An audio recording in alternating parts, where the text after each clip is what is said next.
Hi, everybody. It's Silver Fisher. Thank you for joining me today. I have a truly spectacular story to share with you. Has God ever done anything in your life to save you out of a situation?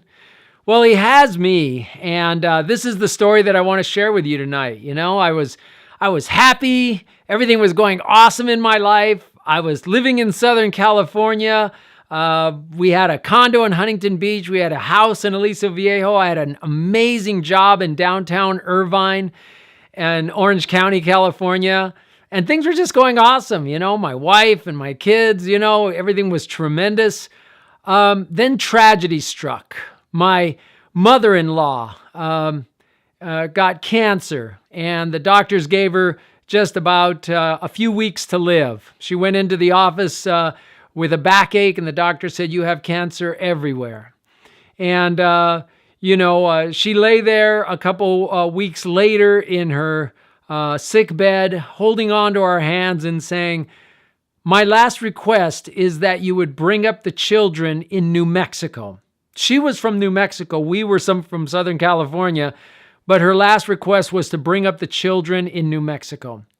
When my mother-in-law passed away, we honored her request, and we sold the house, the condo, we quit our jobs, and we moved to New Mexico.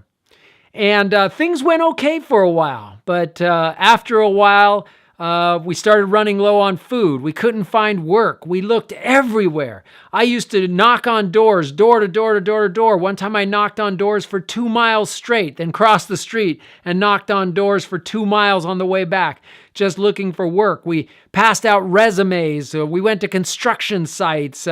We did everything. We moved to a small, tiny apartment where my son was sleeping on the couch every night, and I was sleeping on the floor, and my wife and my daughter were sleeping in the bed. And it was just such a small, tiny apartment, and food started running low. And it was also extremely cold in New Mexico. When I was there, it was minus 11 a few days. I mean, it was just freezing cold. I remember my friend Mike, a childhood friend of mine, lived there in New Mexico, and he was going through a very impoverished time in his own life. He lived in a single wide mobile home with a big hole in the floor on those freezing nights. And I remember, we just tried everything to get work. We just couldn't find work no matter what. Neither my wife or myself, Mike, we couldn't find any work, didn't have any money. I mean, I remember one time I was at a fast food restaurant. I just broke down and started crying because I couldn't afford the least expensive thing on the entire menu. It was just terrible.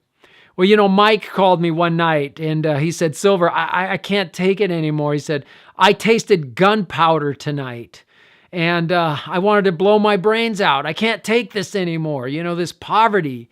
And I said, "Mike, I know." I said, "Look, I'll be over there later on tonight, just give me time to drive down there. Give me a little bit of time, Mike." And I hopped in my car. I used the last of my gas to go down to Mike's house, and we just prayed together. He built a bonfire in the front yard there, in front of his mobile home, out in the middle of this big field.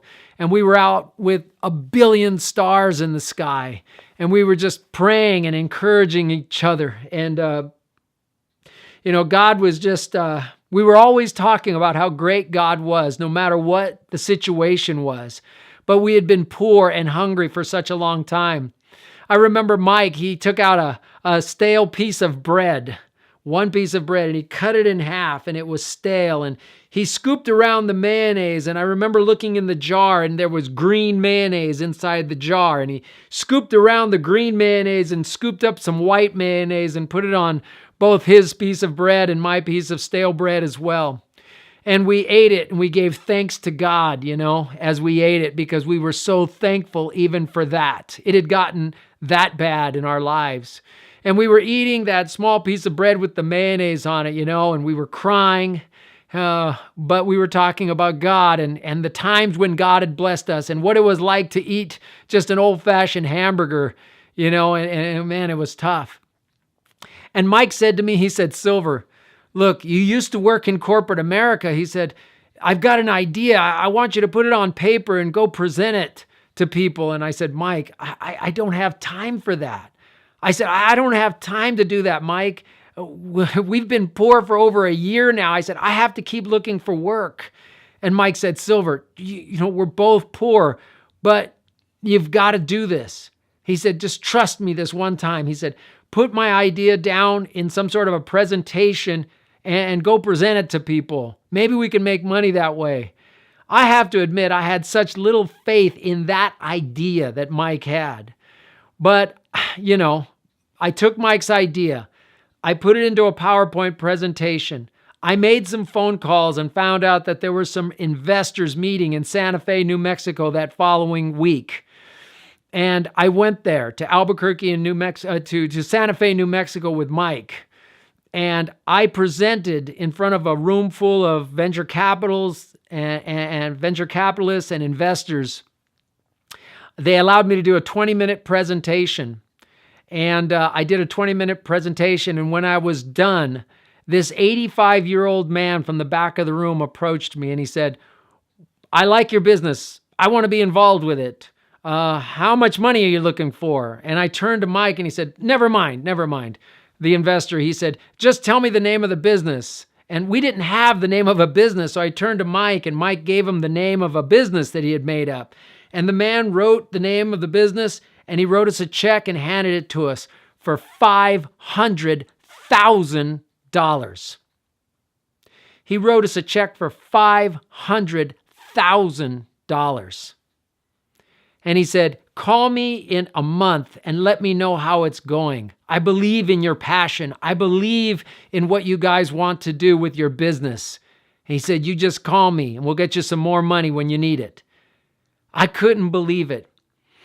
God has the ability and the resources to get you out of your situation that fast.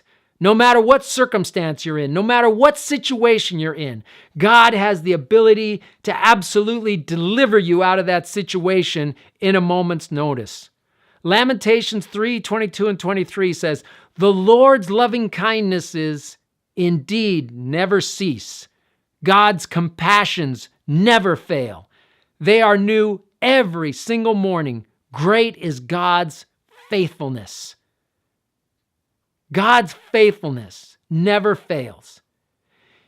Psalms 34:17 through 18 says, the righteous cry and the Lord hears and delivers them out of all their troubles.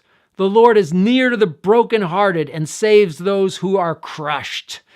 And Mike and I and Sandra and the kids, we were certainly being crushed in that situation. But God came through for us.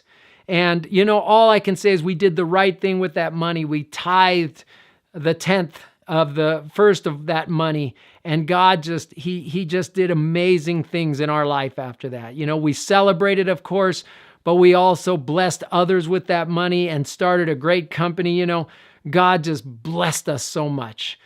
So I want to let you know that if you're going through a situation today, you're not sure what the outcome is going to be. You don't see the light at the end of the tunnel. Let me just say that God has the absolute resources and the faithfulness to get you out of that situation that fast. Thank you for joining me. This is Silver Fisher. God bless you.